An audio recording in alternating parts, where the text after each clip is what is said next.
today I'm going to show you how to make some gluten-free fettuccine at home using a hand crank pasta machine from Italy. If you've ever made it before you went gluten-free and you've done it with regular flour and you know the process, it's going to be a lot easier for you, but hopefully I'll be able to walk you through it and give you some tips and tricks that'll make it a little easier for you. So let's get started.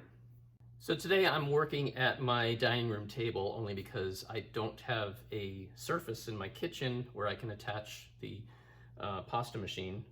So I have to work here instead. So we're going to make enough fettuccine for approximately 3 to 4 servings, just depending on how big the servings are. So I've got 3/4 of a cup of chickpea flour to start. And I'm going to add a 1/4 teaspoon of xanthan gum, which will help it hold together. And 1/3 of a cup of water.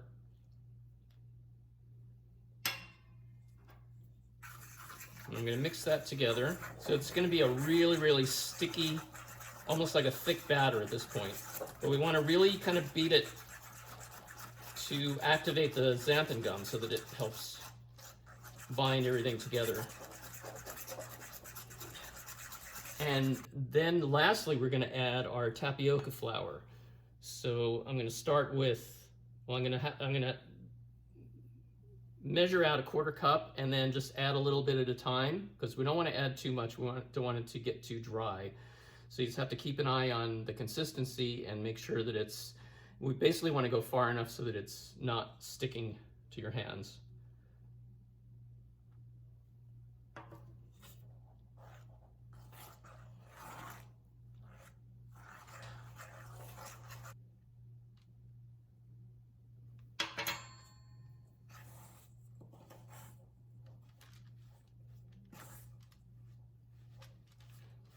And once it really comes together and starts making a dough, you can just use your hands for the rest of it.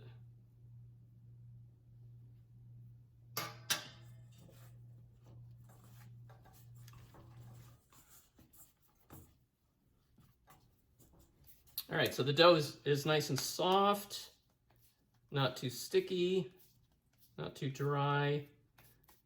So I'm going to get rid of the bowl, wash my hands, make sure they're not going to be sticky either. Okay, so I'm going to take the dough and divide it into 2 pieces to start. It's much easier to deal with smaller sections at a time.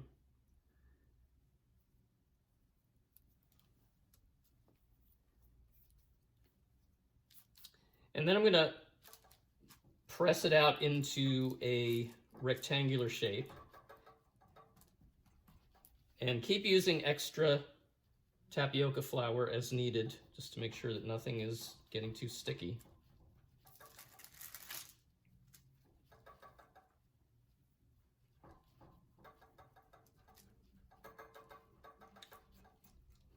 Now I just have wax paper on my table because I don't really want to use the table as a surface I'm flouring on. If you have a countertop or something that you can flour on, it's going to be much easier, but just use the wax paper.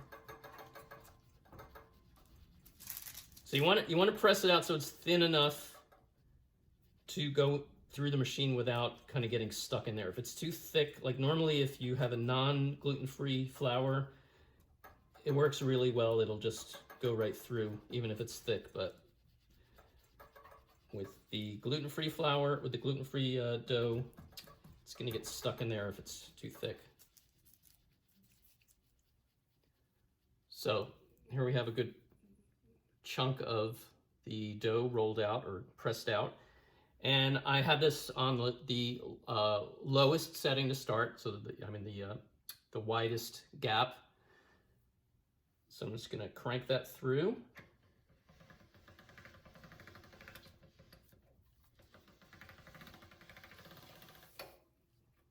And went through nicely without sticking or anything because it's nicely floured.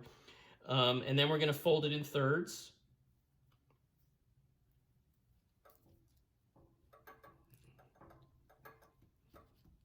Repeat the process, just kind of press it till it's flat. And always make sure if it gets too sticky, add a little extra flour, because you do not want it sticking to your machine. And put it through again.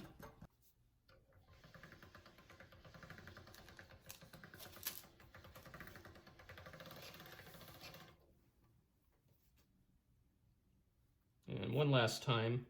And you can keep folding and going through as much as you want. It kind of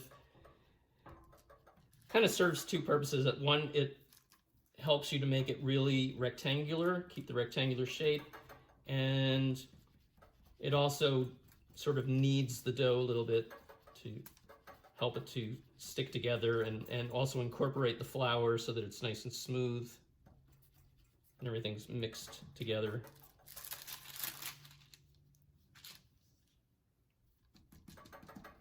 It's getting a little sticky.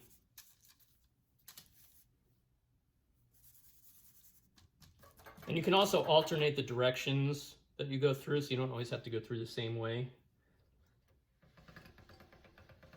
Usually I'll just go whichever direction is wider or closest to the width of the machine. All right, so we have our final piece here, and I'm just going to cut that in half with a knife.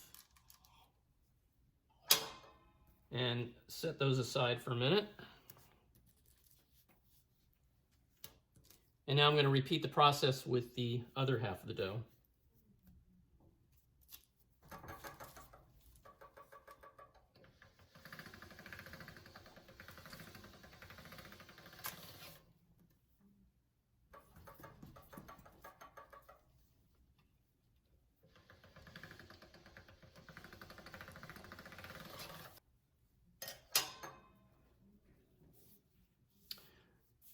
All right, so now we have 4 of these sections of dough, and now I'm going to go to our final width of the machine. In this case, I'm going to go, now it depends on your machine, it may be different from one machine to the next. So I'm going to go 3 settings from the smallest setting. I find that if I go try to make the dough any thinner than that, it will tend to fall apart. So that's where I'm going to end up. So now we can just take each of the 4 pieces and put it through at that setting.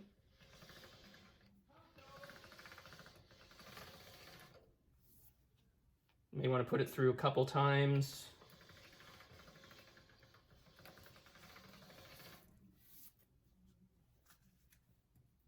And then set them aside and go on to the next one. Now I'm going to move the machine to the other side because my cutter is going to go in the opposite direction. And then one by one, we just take our sheet and put it through the cutter and crank it through.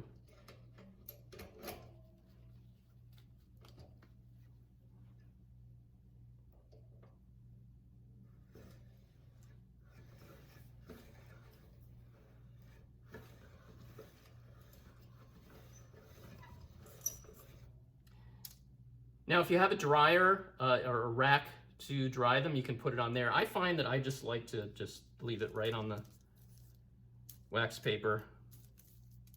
Just kind of let them lay there.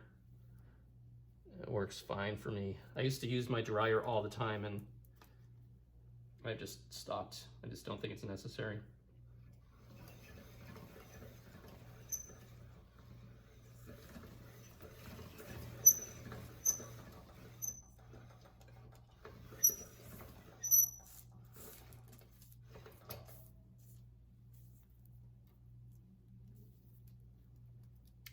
And there we have it. Our finished fettuccine. Now, I like to let them dry for a few hours at least, ideally. You can actually put them right in the boiling water right away. I don't typically like to do that. I like to let them dry for a little bit. So if if you're making them the same day, I tend to boil the water for with the pasta in there for about 5 minutes. If you're going to use it the next day or the day after that and they're really dry, then I would cook them for about 7 minutes. And so just boil them for the 5 minutes and then drain them and rinse them with cold water, and you're all set. Thanks everybody for watching, and please like and subscribe to the channel so that you can get more great recipes. See you next time.